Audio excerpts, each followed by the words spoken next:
On today's Saturday news, the deciding factor in Okada signing with AEW over WWE has been revealed. The WrestleMania main event is finally official. Mercedes Mone says she'll one day return to WWE. And Prime enter the largest sponsorship deal in WWE history. Are you ready? Are you ready for the news time? My name is Phil Chambers and I'm joined by Gareth Morgan to talk all things wrestling news. But what is up first? Well, up first, we've got a big old story about a certain Okada because he joined AEW. He made it official this Wednesday. He turned up, he turned heel because he's just a nasty pasty, isn't he?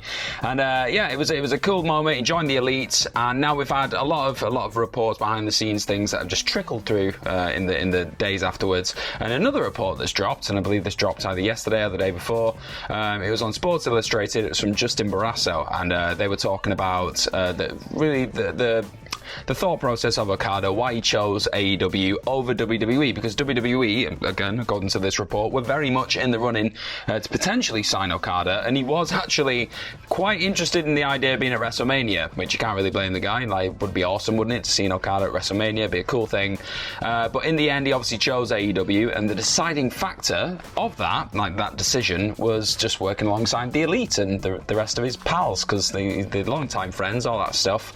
Also, on top of this, the fact that he wouldn't be made to relocate and he could stay in Japan if he wanted to, is whether he does that or not, we don't 100% know right now.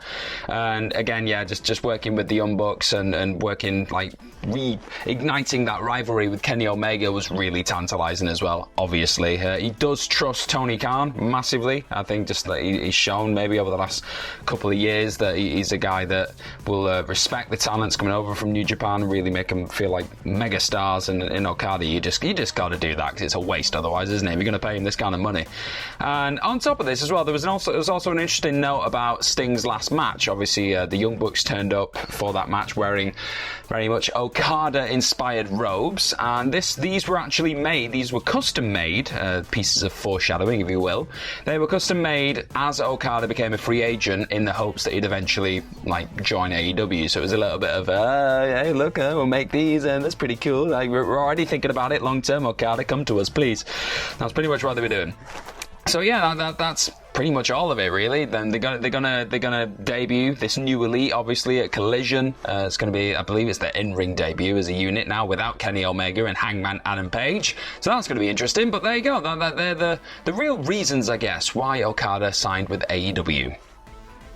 Yeah, it makes sense. This as well. It's like the Elite relationship, the relationship that the Elite have with Okada isn't just a New Japan relationship either. It goes back all the way through to back in TNA when Okada was doing his outing from New Japan, and reportedly the Young Bucks were some of the few people that sort of treated him well and sort of with respect in the sort of TNA system, which is an interesting thing to note when you have to consider where Okada ended up in terms of one of the best wrestlers in the world, and then back when he was still learning, few people that treat him with respect. He's remembered this, and it's come back all this way now to the point where he's rejoining his friends on TV. It's just the lesson there. The lesson there. It's nice to be nice.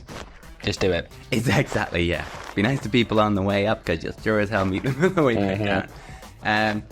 But yeah, it makes sense, this as well. Like the heel Okada as well is just the best way you could possibly go, because it just opens up so many different avenues for matches, and making matches that you've done loads of times before, like the Kenny Omega match, feel completely new because it's got a completely different dynamic to it. So yeah, very much looking forward to it, and just bloody well done Okada, getting goddamn paid as well. Made it rain, man. He made it rain. He really, really did. Look at him go. But speaking of making it rain, WWE WrestleMania XL have obviously sold a whole bunch of tickets for it, but the main event for it has finally been confirmed last night on SmackDown. Now, obviously, it was going to be the big confrontation between the Bloodline and Cody and Seth Rollins, and the Roman Reigns came out, and The Rock came out, and sort of they were just getting everyone to acknowledge them. But before they could really say too much, out comes Cody and out comes Seth.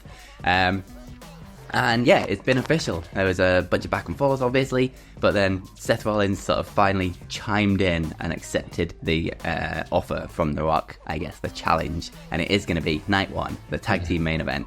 Roman Reigns and The Rock versus Cody and Seth Rollins. If Roman and Rock win, then it's Bloodline rules on the Sunday, which I'm secretly hoping for, because I want all the goddamn shenanigans in the world in that main event, because it'd just be chaos and amazing. But if Cody and Seth win, then the Bloodline is banned from ringside for night 2 of WrestleMania, and it will be Roman versus Cody one-on-one with no interference.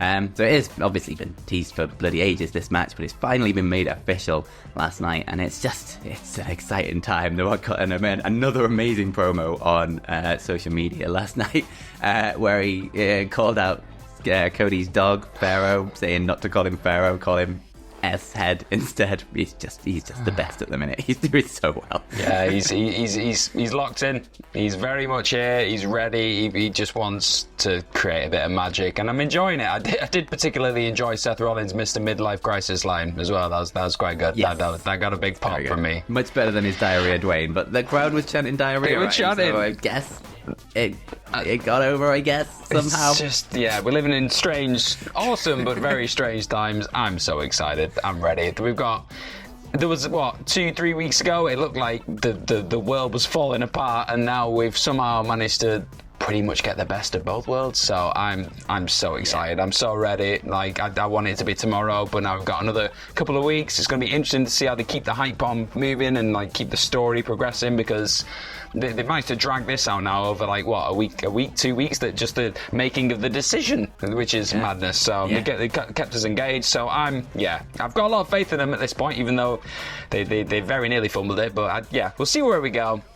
I'm intrigued, but something else I'm quite intrigued about right now is Mercedes Mone had a bit of an appearance on the Kick Mone on the that one. Yeah, we're gonna get the video is gonna get taken off YouTube now with that perfect rendition of this song. God damn it, Phil.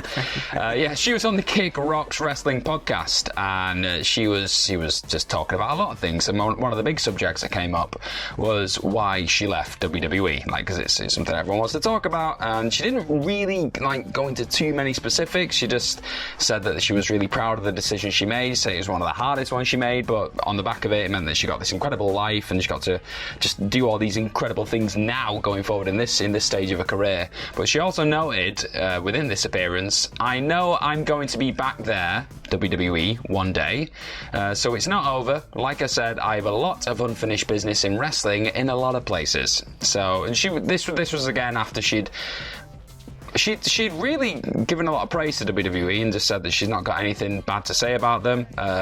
She's said that she was thankful for the career, the fans, the life, and the dream. She got quite emotional during the video as well. It was quite moving.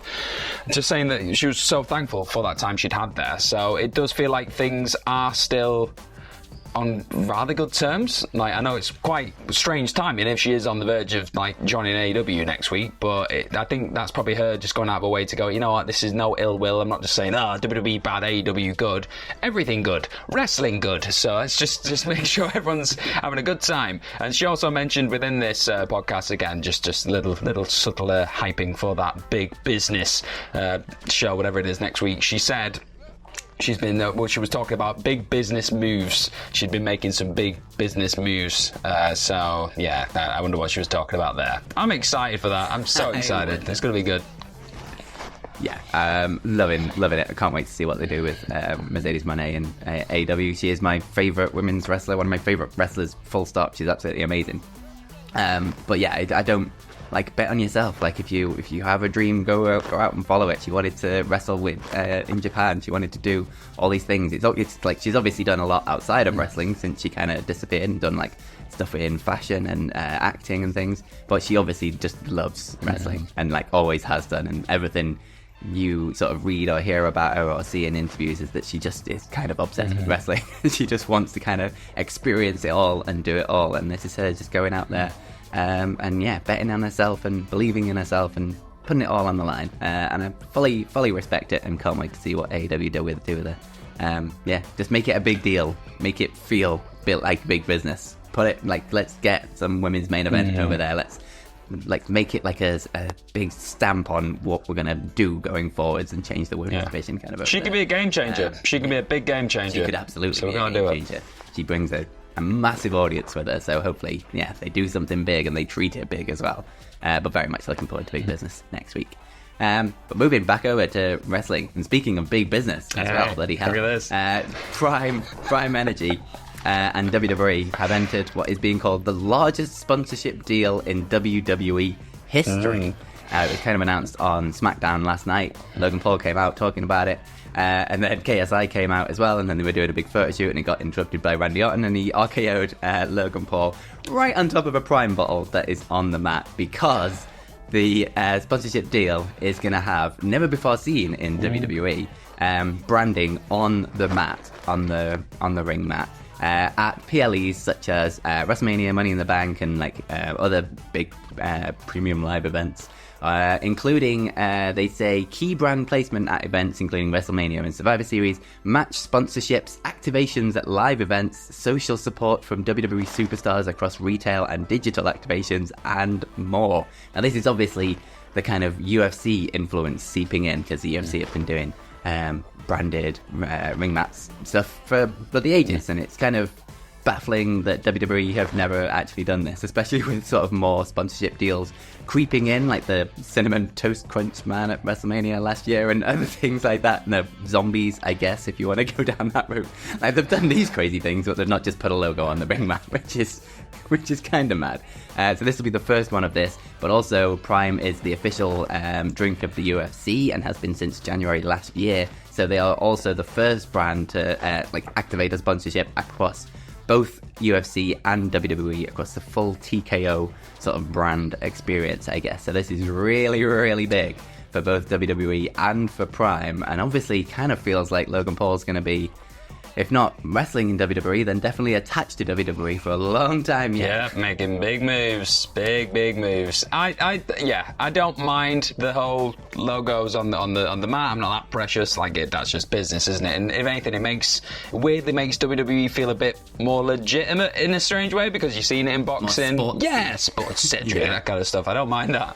It's just that it was Prime first, and you have this big old bottle in them. It looked terrible. I'm sorry. It's not subtle either. It's not subtle. It looks dreadful. It isn't just the Prime logo. It's the entire bottle, and it's gigantic. And then Randy Orton, when he had to do the RKO, he took a sip of the drink. You could see in his head, it was like, I could just completely bury this thing now that's completely attached to my company. Or I'll just smile and go, it's pretty good. Yeah. And he had to land the RKO in that exact spot on top of the bottle so they could have that shot down from the thing of. He moved him. You could see he was like, oh yeah, Prime I've got him. Oh yeah, just kind of. Gotta get this right. Big money. It's the way the business world works. I know that I'm not that precious, but I don't know. My soul died a little bit, just a little bit. So I don't know. We'll see what happens. I'll be fine if we just get, I don't know, some other product in there that I prefer more. Just get a nice whiskey brand in there as well, just to distract me. whiskey and Prime. Just pull me away. Just pull my attention away. I just don't want to see that big old bottle in the middle of a. Sorry.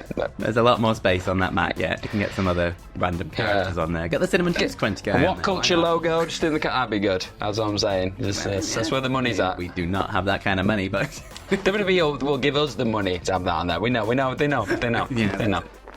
They just want to be associated with us. He wouldn't. Desperately. Obviously. He wouldn't. But that is it. Thank you very much for joining us. Click this video down here to continue your YouTube journey, and follow us over on Twitter. You can follow me at PhilMyChambers, and you can follow Garrett. Gmorgan04. And have yourselves a bloody good day.